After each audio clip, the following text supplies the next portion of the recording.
Olá, está começando a Granja na TV. Eu sou Thaís Dávila e essa é a sua conexão diária com o agronegócio. A Câmara de Comércio Exterior, a Camex, deve decidir amanhã sobre o aumento da tarifa de importação de nitrato de amônio de 0% para 15%. Caso aprovada, a nova tarifa impactará diretamente os importadores, que repassarão o custo adicional para toda a cadeia produtiva. A medida, assim implementada, deverá gerar uma arrecadação adicional estimada em 63 milhões de reais anuais aos cofres públicos. Atualmente, apenas 11% da demanda interna é abastecida pela produção nacional. O restante é importado.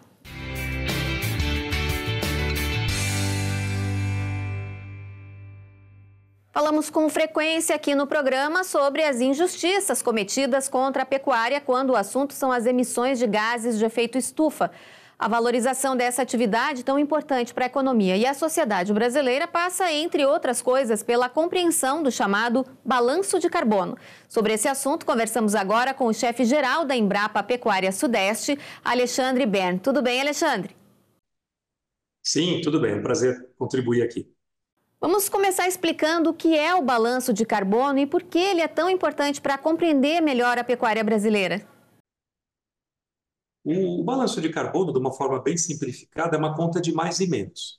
Aquilo que a gente, nos sistemas de produção de pecuária, emite é o mais, e aquilo que a gente desconta, o que a gente remove, que a gente sequestra carbono da atmosfera é o menos. E essa conta, ela pode ser mais positiva ou mais negativa, dependendo de quais pesos você tem nesse prato da balança do carbono. Se você tem um sistema de produção que emite muito, ele naturalmente vai ser mais positivo, né? Vai ter mais emissão. E aí você teria que trabalhar melhor na remoção, na compensação. Se você já tem um sistema, talvez considerado, vamos dizer assim, de baixo carbono, onde você já tem algumas estratégias para diminuir a emissão e aumentar a remoção, o seu prato pode estar, assim como quem diz, quase na mesma, e seria ali um balanço mais próximo do neutro, né? Mas o balanço é isso, o que você emite menos do que você remove. A gente tem no Brasil uma pecuária realizada predominantemente a pasto. Isso é vantajoso do ponto de vista de balanço de carbono? Sim, traz vantagens e ao mesmo tempo desafios, porque as pastagens do Brasil, de forma geral, são de gramíneas tropicais, que não têm uma qualidade tão boa, talvez, quanto as pastagens temperadas que vocês têm aí no sul. Quando a pastagem não tem uma qualidade muito boa, ela demora mais para ser digerida e fica fermentando e fica ruminando ali, literalmente, né, dentro do rumen do animal, que é onde acontece a emissão de metano. Então, existe pastagens ruins, especialmente nessa época agora de fim de inverno, começo de primavera, que as chuvas não vieram para nós aqui, pelo menos no grande centro-oeste, né, o sudeste, centro-oeste, as pastagens estão muito secas e muito fibrosas e de baixa qualidade. Então, esse é um desafio, porque a emissão é grande. Por outro lado, quando começarem as chuvas agora, né, aqui no centro-sul, no sudeste e centro-oeste, essas pastagens vão crescer com muito vigor. E ao crescerem com muito vigor, elas também crescem as suas raízes, e quando crescem as raízes, deposita carbono no solo. Então, elas têm as pastagens, o sistema de pastagens, de forma geral, ele é mais positivo, no sentido de ser mais promissor para um bom balanço de carbono. Alexandre, quando se fala em confinamento, é possível falar também em balanço positivo, uma vez que usam subprodutos da agricultura como suplementação? Quando a gente pensa em balanço de carbono, de forma geral, a gente pode pensar em três pilares de estratégias, de tecnologias que a gente pode usar para alcançar esse balanço melhor. O confinamento é uma dessas estratégias, uma dessas tecnologias. Mas de forma assim mais didática, né? O primeiro ponto que a gente pode intervir na produção de metano é dentro do rumen, na fermentação. Então, se eu tenho um pasto bom, de melhor qualidade, eu emito menos metano. Se eu uso grãos na dieta, algum tipo de suplemento, eu altero também a via de fermentação para uma via com menos metano. E se eu tenho algum aditivo, existem aditivos aí, produtos que têm componentes antimetanogênicos, né, que diminuem a produção de metano. Isso tudo acontece dentro do rumen, então eu posso diminuir a emissão de metano ali. Primeiro pilar é dentro do rumen. O segundo pilar é um pilar mais amplo, onde todas aquelas tecnologias que ajudam na eficiência, na produtividade, elas contribuem. Então, por exemplo, melhoramento genético, tanto animal quanto vegetal. Uma boa sanidade do animal contribui. Uma eficiência da reprodução, né? Não deixar aqueles ciclos longos de produção. Isso também diminui a pegada de carbono e melhora o balanço de carbono. Se a gente usa também uma boa gestão do sistema produtivo como um todo, eu tenho uma eficiência boa de estoque. Se eu tenho estoque bom, eu não preciso correr ali na cidade para comprar algum produto que eu fiquei sem. E quando eu compro esse produto, eu estou emitindo combustível, né, do carro para buscar esse produto. Então, é uma análise bem complexa. Mas esse segundo pilar é onde a gente tem maior número de tecnologias. E o confinamento entra aí, porque você traz o gado, normalmente o confinamento do Brasil é de ciclo curto, 100, 120 dias, você dá uma dieta de alta qualidade, então a emissão é mais baixa, né, nesse período de confinamento, só que são 4 meses numa vida de um animal, por exemplo, de boi China, de 30 meses. O que aconteceu nos outros 24 meses desse animal? Ele estava com a vaca mamando, depois desmamou, ficou a pasto esse tempo todo recebendo suplemento, e ao fim do ciclo de produção ele foi para o confinamento. Então, o confinamento é uma das estratégias para reduzir a emissão, mas num ciclo longo de 30 meses ele só contribui com 4 ali. Mas esse confinamento tem um ganho interessante também, que se a gente pensar que há 10 anos, o ciclo de produção perdão, o ciclo de produção de pecuária do Brasil era de 4 anos, 48 meses, e hoje a gente consegue um boi China de 30 meses, um sistema de produção com 36 meses.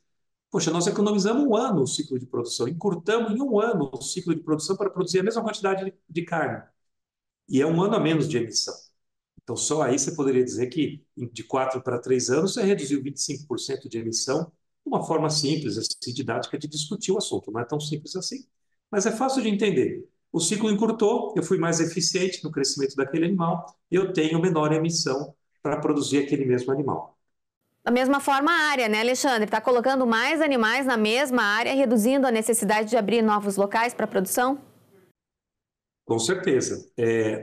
A intensificação não extrema, uma intensificação sustentável, aquele limite que o sistema te permite intensificar e que o produtor tem condições também de adotar as tecnologias para aquela intensificação, de fato ele tem um sistema poupa-terra. Com certeza, abrir novas áreas para a produção de pecuária nos parece um pouco desnecessário, visto que a gente já tem um excedente de áreas de pastagens, né, no Brasil, de forma geral. Talvez regionalizadamente ainda exista demanda para algumas áreas. Mas, quando você produz de uma forma mais intensiva, a sua emissão é maior também, porque você tem mais animais em menor área. Então, se você tem uma fazenda de 100 hectares com, sei lá, 100 animais, uma lotação baixa de um animal por hectare, e você intensifica seus pastos e dobra a sua lotação para 50. Então, eu consigo ter os mesmos 100 animais em 50 hectares. Aí eu vou ter os outros 50 hectares para produzir alimento, para produzir outro produto. Os meus animais, meu rebanho ficou do mesmo tamanho, então a emissão ficou mais ou menos do mesmo tamanho. Mas aquele pasto bem manejado, que vai suportar 2 unidades animais por hectare, ele também sequestra mais carbono, porque você vai ter que ter um sistema talvez de piqueteamento, algum tipo de rotação, de rodízio de pastejo, você vai repor algum nutriente, talvez uma calagem, e esse pasto bem manejado também vai remover mais carbono. Então, seu balanço tende a ser mais favorável. E o Brasil, como é que está em comparação com outros países, já que temos pastagens tropicais? O Brasil tem uma vantagem muito grande, que não é só do Brasil, dos sistemas tropicais como um todo, que é o potencial de sequestro de carbono.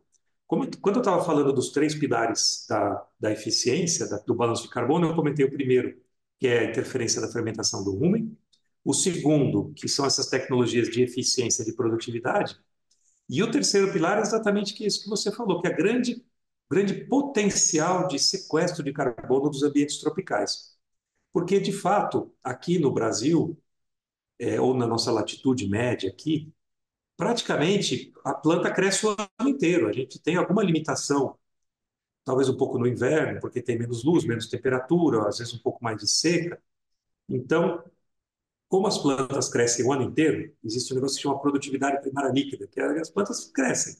E quando elas crescem, elas estão removendo o carbono da atmosfera e depositando nos seus tecidos, no caule, nas folhas e nas raízes.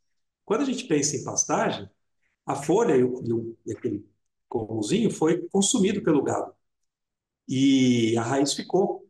Então, o sequestro de carbono nos nossos sistemas ele tem um potencial de ser grande. Mas existem condições para que isso aconteça. Então, o produtor precisa ter adoção de tecnologia para ter esse bom pasto bem manejado.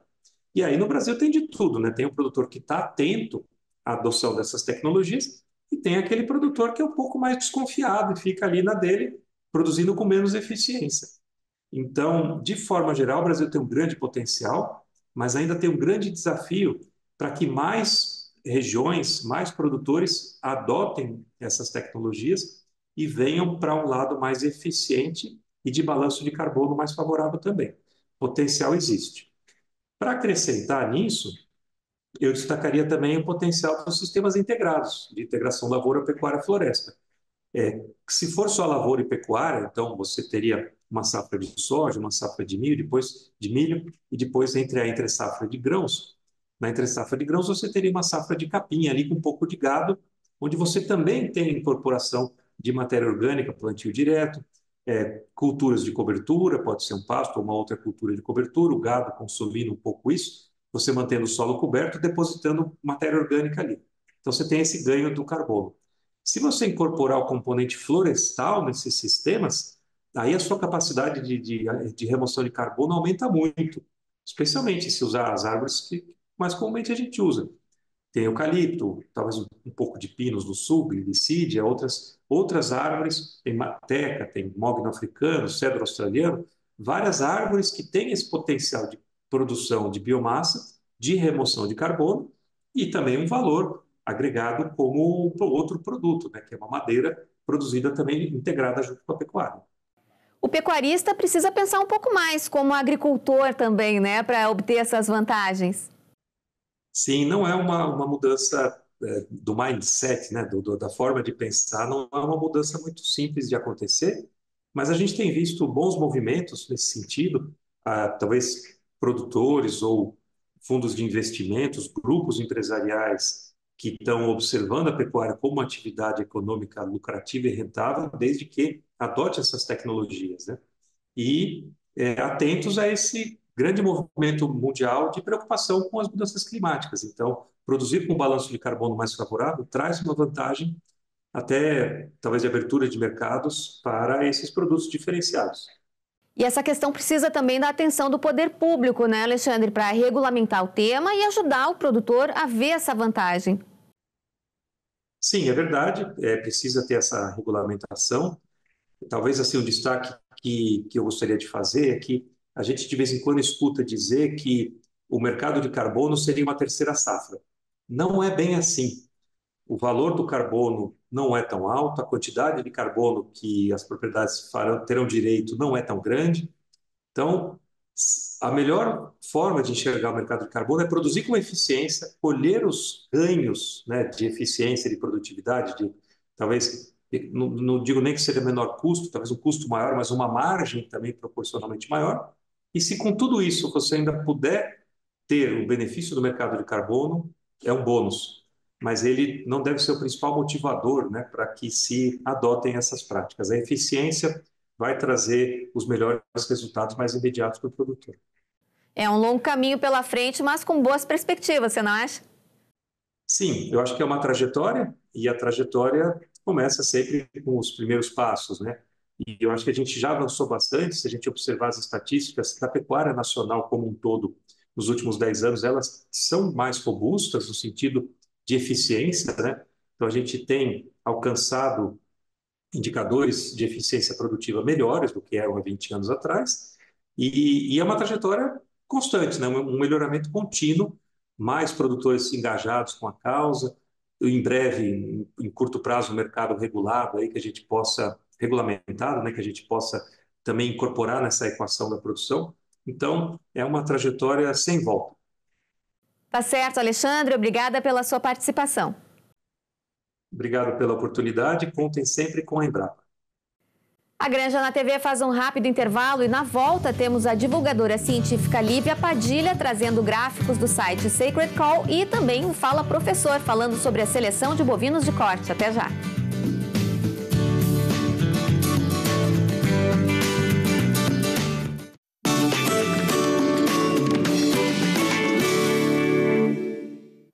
Estamos de volta com a Granja na TV e temos um recado da Ubra. Confira.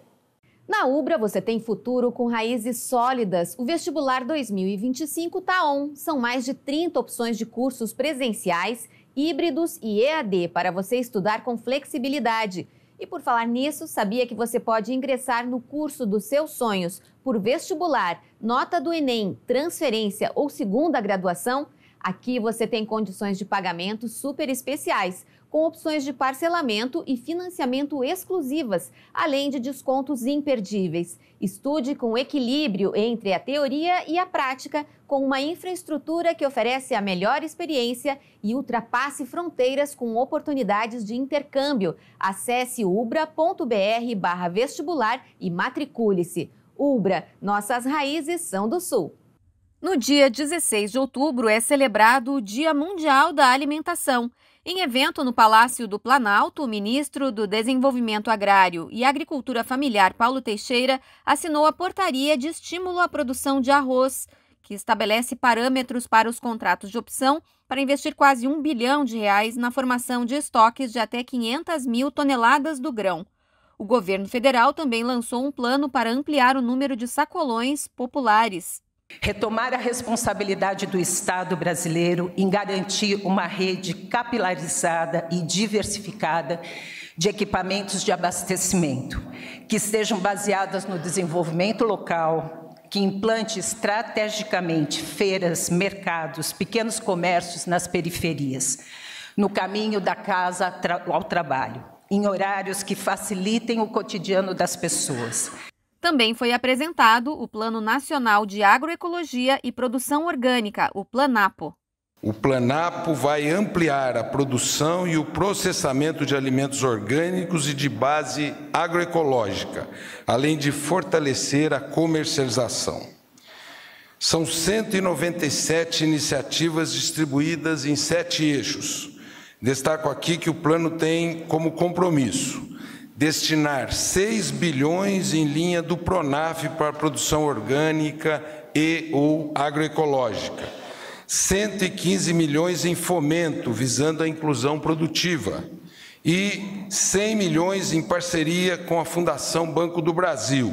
Agradeço a parceria do presidente Cleiton Moraes e com o BNDES. Agradeço a construção sempre parceira da diretora socioambiental do BNDES, Tereza Campelo. Vamos conferir agora o infográfico do site Sacred Call com a divulgadora científica Lívia Padilha. Olá, Lívia. O que aconteceria se nós eliminássemos todos os produtos de origem animal da nossa dieta? Essa foi a hipótese que um estudo testou. E o infográfico traz os resultados. O infográfico aqui do livro A Carne Nossa de Cada Dia. Esse infográfico, ele trouxe justamente em questões de emissões de gases de efeito estufa, mas também em questões nutricionais. Então, embora ele esteja na parte ambiental aqui do livro, ele também traz os resultados nutricionais, as consequências nutricionais que aconteceriam se a população tirasse qualquer produto de origem animal. E como a gente pode ver aqui no infográfico, tem algumas coisas que aconteceriam. Olhem para aquele prato e vejam que algumas coisas em nutrição nós perderíamos, diminuindo então os produtos de origem animal, como carne, queijo, ovos, nós perderíamos muito em nutrição, como B12, vitamina B12, vitamina A, cálcio e outros tantos, e também aumentaríamos coisas que a gente não quer aumentar, como muito mais calorias, oriundas, por exemplo, de grãos, carboidratos no geral. Então, o nosso prato aqui ficaria muito prejudicado. E também a grande questão e a hipótese é que seria o seguinte: bom, se os animais são tão prejudiciais assim para o efeito estufa, para as emissões, se nós eliminássemos por completo esses alimentos, diminuiria muito essas emissões, certo? Não. Esse estudo mostrou que, pelos dados dos Estados Unidos, diminuiria apenas menos 2,6% de todas as emissões. Então aqui, com esse infográfico hoje, nós temos a resposta para aquela dúvida. Se nós eliminássemos os produtos de origem animal, o que aconteceria? Tanto com a nossa saúde, quanto com as emissões.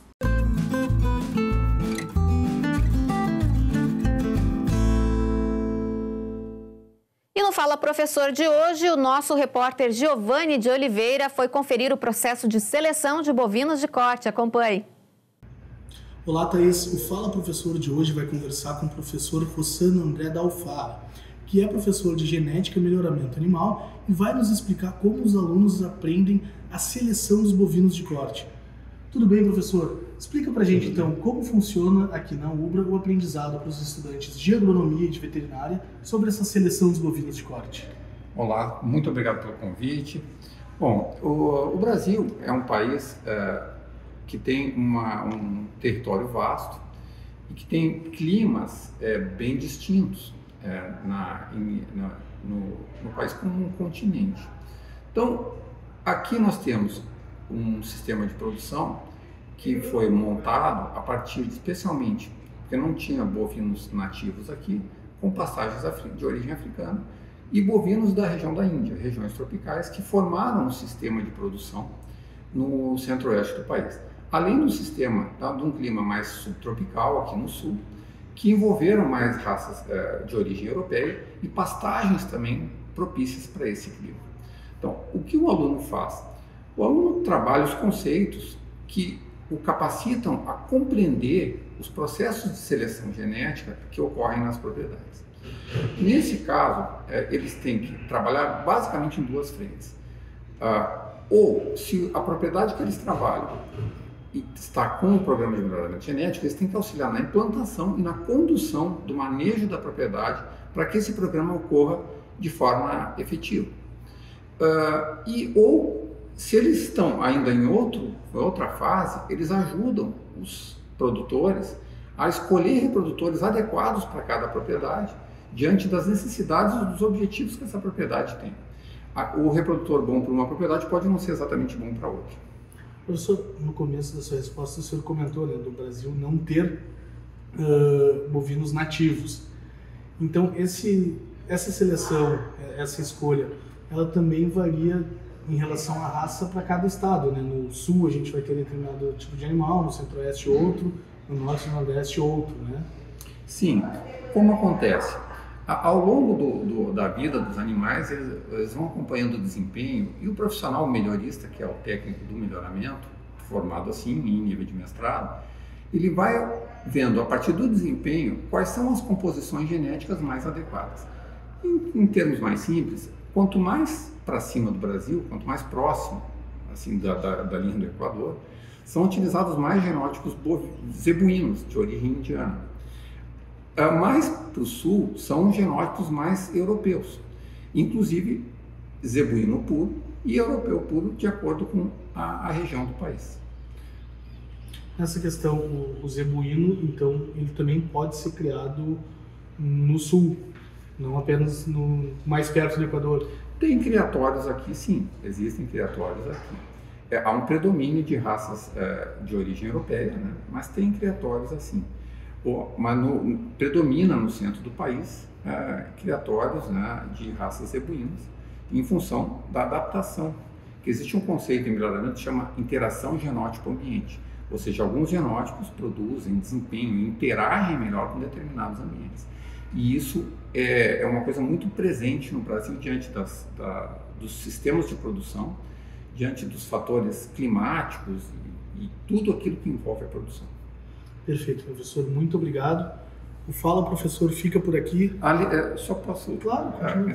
Também aqui no sul, nós temos pastagens de outras origens, de clima temperado também. E uns sistemas de produção que se adequam mais aqui. Mas na verdade, o melhorista e o técnico de melhoramento, ele trabalha basicamente em ter um melhor resultado em função da produção como um todo. Ele é parte desse processo. E é assim que a gente procura orientar os nossos alunos. Perfeito, professor. Muito obrigado. O Fala Professor fica por aqui. Até a semana que vem. Volto contigo no estúdio, Thaís. A Granja na TV de hoje fica por aqui. A gente volta amanhã. Até lá!